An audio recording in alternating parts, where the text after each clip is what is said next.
अगर border areas में कोई लोग मरता है ना तो वो गुजर बकरवाल ही मरता है और अपनी बलिदान और अपनी जान वही लोग देते हैं। मैं आपको बताऊं कि अगर आप यहाँ पे सुरक्षित हो ना, लाल किले के ऊपर जब झंडे लहराते हो या दिल्ली के अंदर बड़ी बड़ी बातें आप करते हो ना, जम्मू कश्मीर में या तो एक सैनिक लड़ता है या फिर गुजर बकरवाल लड़ता है जो पहाड़ियों पे रहता है।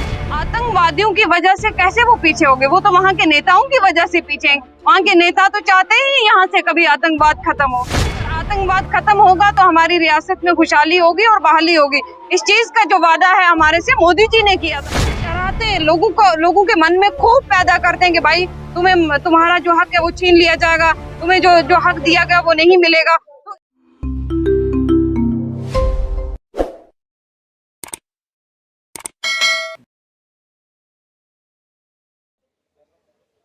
मैम, आप यहाँ आरक्षण की बात कर रही है, लेकिन धारा 370 हटने के बाद कुछ चेंज हुआ कश्मीर में? ये चेंजिंग तो आप रोड पे देख रहे हो ना। कह रहे थे कि धारा 370 टूटने के बाद जम्मू कश्मीर में जो फैसिलिटीज हैं, जो दबा कुचला समाज है उसको दी जाएगी, वो चेंजिंग तो आप खुद देख रहे हो अपनी आंखों से। अगर कुछ ऐसी चीजें होती तो हम क्यों यहाँ सड़क पे होते? सड़क पे बंदा तभी आता है कि जब उसकी बात अच्छे तरीके से सुनवाई ना की जाए। जी, क्या लगता है, मतलब पहले दादरी के लिए नोएडा के गुजरों को आंदोलन करना पड़ा, राजस्थान के आरक्षण के लिए राजस्थान के गुजरों को आंदोलन करना पड़ा, अब आपको आंदोलन करना पड़ रहा है इस सरकार में, क्या कहेंगे? देखिए, सरकार बिल्कुल जानती है, बाखूबी इस बात से वाकिफ है कि ये गुजर कौम है, ये नडर कौम है और इस गुजर कौम ने पूरे हिंदुस्तान ना के बल्कि बरसगीर में भी राज किया हुआ है। वो हमेशा से चाहती है कि इसको दबा कुचला के रखा जाए ताकि ये अपने, अगर ये जाग जाएंगे, एक हो जाएंगे तो ये पूरे हिंदुस्तान पे हैवी हो जाएंगे। इसलिए वो चाहती है कि ये जितने दबे रहें तो उतना ही बेहतर है। तो ये जो एसटी का आरक्षण है, ये मैं क्लियर कर देना चाहती हूँ, ये हमें 1991 में मिला था। तो उसके बाद उस टाइम जो अदर क्लासेस हैं उनकी फाइल भी वहां पर गई थी, हमारी फाइल भी गई थी और उनकी फाइल भी गई थी। अब हमारे जो लोग हैं, हमारा जो गुजर बकरवाल तबका है जो खास करके, वो पहाड़ियों पे प्रवेश करता है और अपनी जो रोजी रोटी है वो उनका सोर्स ऑफ इनकम ही वही है कि वो अपने चरागा से, अपने माल मवेशी के जरिए अपना जो इनकम का सोर्स है उसे गेन करता है। तो उस टाइम पे जो रिसर्च हुई, जो देखा गया कि जम्मू कश्मीर में कौन सा तबका ऐसा है कि जो एसटी की रिजर्वेशन को डिजर्व करता है, तो उसमें से निकल के आया कि जो कुछ क्राइटेरिया थे, कुछ एलिमेंट्स थे उसके अंदर के जिसमें सेट हुआ कि जो जम्मू कश्मीर का गुजर बकरवाल तबका है वो वाला मतलब डिजर्व करता है। तो दो फाइलें जब गई थी, दूसरी बिरादरियों की फाइलें भी गई थी वहां पे, उस टाइम की सरकार को और उस टाइम के एडमिनिस्ट्रेशन को लगा कि ये गुजर बकरवाल जो है ये पसमानदा कौम है और सोशल स्टिग्मा इन्होंने बहुत सहा हुआ है समाज के अंदर। जैसे आपके यहाँ यूपी, हरियाणा या राजस्थान, दिल्ली में एससी वालों के साथ व्यवहार किया जाता था, शूद्रास के साथ व्यवहार किया जाता था, उस तरह का व्यवहार हमारे साथ जम्मू कश्मीर में किया जाता था। कहते थे कि अगर गंदा है तो गुजर है, अनपढ़ है तो गुजर है, अगर जाहिल है तो गुजर है, और कोई भी काम करता था तो उसे गुजर का नाम दिया जाता था। हाँ, अब अगर 10% या 2% हमारे लोग पढ़ लिखे आईएएस या आईपीएस या कुछ बन गए हैं तो उसके आधार पे आप हमें वो चीज नहीं बता सकते ना। अब हमारा जो हक है उसको डिल्यूट नहीं कर सकते। तो उनको उस टाइम पे लगा कि वाकई में इस समाज को जो ये सोशल स्टिग्मा जो ये सह रहे हैं, इनको वाकई में जरूरत है कि अपलिफ्टमेंट करने की। जब कोई भी समाज दबा कुचला होता है तो रिजर्वेशन देके उसको मेन स्ट्रीम में लाया जाता है। तो इसलिए हमें ये रिजर्वेशन दी गई थी ताकि ये भी बाकी वाले समाज का मतलब मुकाबला कर सकें। तो उस टाइम जो बाकी वाले लोग थे उनकी जो फाइल थी वो रिजेक्ट हो गई थी, जो हमारे वाली फाइल थी वो अप्रूव हो गई थी। तो हमें उस टाइम जो एसटी मिली थी उसके अंदर भी हमें जो पॉलिटिकल रिजर्वेशन थी वो नहीं मिली थी, वो धारा 370 हटने के बाद ही मिली थी। अब जो ये रिजर्वेशन हमें मिली है धारा 370 के बाद, तो हम अब इलेक्शन में कॉन्टेस्ट करने जा रहे थे हमारे लोग, अब कोशिश कर रहे थे कि हम भी मेन स्ट्रीम में आए, हम भी पॉलिसी मेकर बने, हम भी मतलब हिंदुस्तान की हुकूमत में बैठे और हम भी बात करें।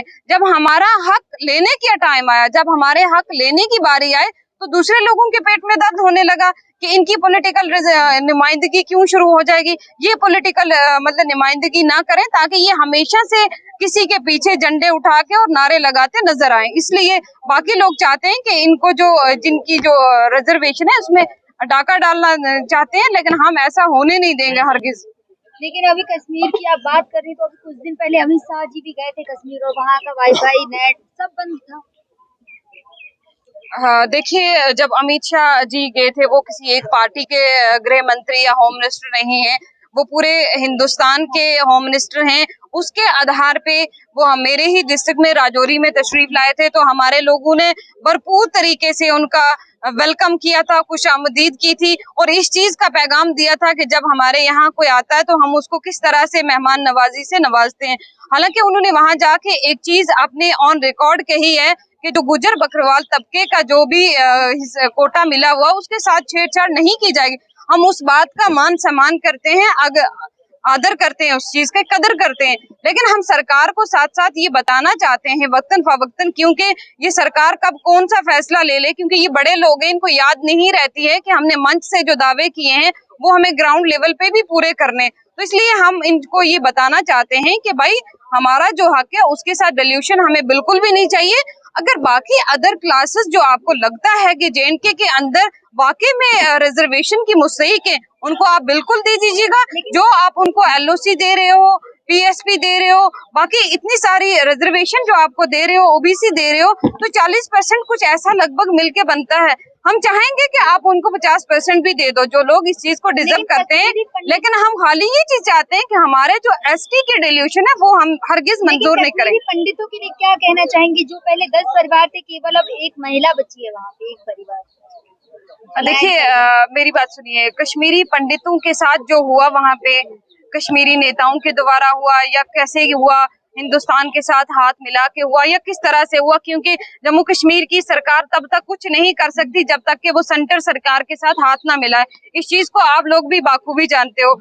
तो उनके साथ जो अत्याचार अन्याय हुआ उस चीज की भी हम पुरजोर तरीके से मजम्मत करते हैं और वो लोग भी अपनी लड़ाई को लगातार लड़ रहे हैं और हम भी उनकी लड़ाई में शाना बेशाना उनके साथ खड़े हैं। आप एक महिला हैं तो महिलाओं पे ही सवाल पूछना चाहूंगी कि प्रधानमंत्री जी लगातार महिला सम्मान की बात करते हैं और भावुक भी हो जाते हैं, लाल किला के प्राचीर से भी भावुक हो गए। जी, मेरी बात सुनिए मेरी बहन, आज यहाँ पे आपको कितने लोग देखने को मिले, मतलब कितने लोग देखने को मिले, बहुत सारे लोग, सैकड़ों हजारों की तादाद में लोग देखने को, लेकिन आपको हमारे समाज में से कितनी महिलाएं देखने को मिली? कितनी महिलाएं? 2, 4, 10 महिलाएं मिली ना। क्यों? कि हमारे समाज के अंदर जो सोशल स्टिग्मा है, जो शाइनेस है, कि जो हम बाकी लोगों की बराबरी नहीं कर सकते हैं। लेकिन अब अगर जो सेंटर सरकार है उसने ये चीज कही थी, जैसे मोदी जी भी तकरीर करते हैं कि महिलाओं को देना है, अब वक्त आया था कि हमारी महिलाएं भी आगे निकले, हमारी औरतें भी बाकी समाज वालों की बराबरी करें। उनका वक्त अब आया था कि वो उनके शाना बेशाना बैठे। लेकिन अगर वक्त आते ही पहले ही उस चीज को दबला कुचला जाएगा, तो जो आज सामने निकल के नहीं आ रही है, तो आपको लगता है कि कल अगर बाकी समाज को भी उसमें ऐड किया जाए तो वो लोग फिर कहाँ बैठेंगे? जो आज नहीं आ रही है तो वो उस टाइम कहाँ बैठेंगे? इसलिए हालातों का जिम्मेदार आखिर मौजूदा सरकार है, पीछे की सरकार है? देखिए, मैं ये चीज कहूंगी कि मैं ये नहीं मानती हूँ कि खाली इस टाइम की मौजूदा सरकार है। इसकी जो जिम्मेवार है, हमारी जो स्टेट की सरकारें हैं वो भी इसकी जिम्मेवार हैं, क्योंकि उन्होंने भी कभी नहीं चाहा कि हमें राइट्स मिले, क्योंकि अगर वो चाहते तो हमें राइट्स, क्योंकि उन्होंने हमेशा हमें नारे के लिए, झंडे के लिए, जलसे के लिए इस्तेमाल किया है।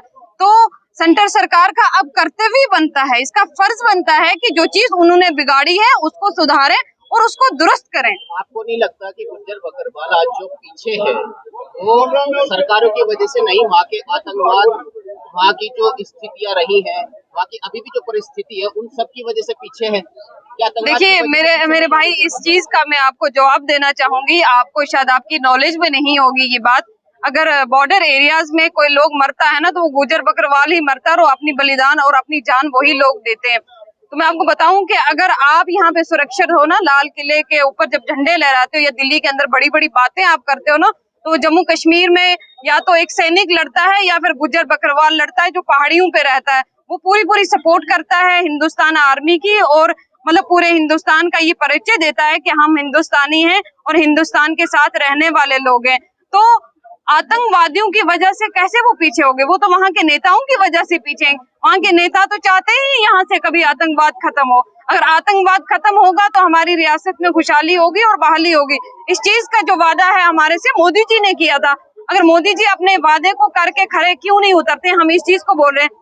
ठीक है, मोदी जी ने ये वादा किया था और मैं ये मानती भी हूँ और ये मैं दावे के साथ कहती भी हूँ, धारा 370 टूटने के बाद काफी सारी जो चीजें हैं इस तरह की मतलब नहीं देखने को मिली हमें पर्दे पे। बड़ी खुशी की बात है कि जो पथराव होता था हमारे कश्मीर में वो नहीं देखने को मिलता, या आतंकवाद की जो घटनाएं घटती थी वो नहीं घटती। लेकिन मैं चाहती हूँ कि अगर आपको किसी तबके को अपलिफ्टमेंट करना है तो आप एक तरीके से एक रिसर्च के द्वारा जो जिस तरीके से आपको करना चाहिए उस तरीके से करें ना। आप क्यों मतलब किसी दूसरे का हक, ये पता है क्या बात है, मेरी बात सुनिए, ये होता है कि रेवड़ियों जैसे हमारे यहाँ एक मिठाई होती है वो बनती है होली दिवाली पे। अब ये क्या करते हैं कि कभी एक कौम को उछाल लेते हैं कि आ जाओ भाई तुम्हें रिजर्वेशन देंगे, उसको अपने साथ लगा लेते हैं। कभी दूसरी कौम को कि आ जाओ भाई तुम्हारे, मतलब डराते हैं लोगों को, लोगों के मन में खूब पैदा करते हैं कि भाई तुम्हें तुम्हारा जो हक है वो छीन लिया जाएगा, तुम्हें जो हक दिया गया वो नहीं मिलेगा।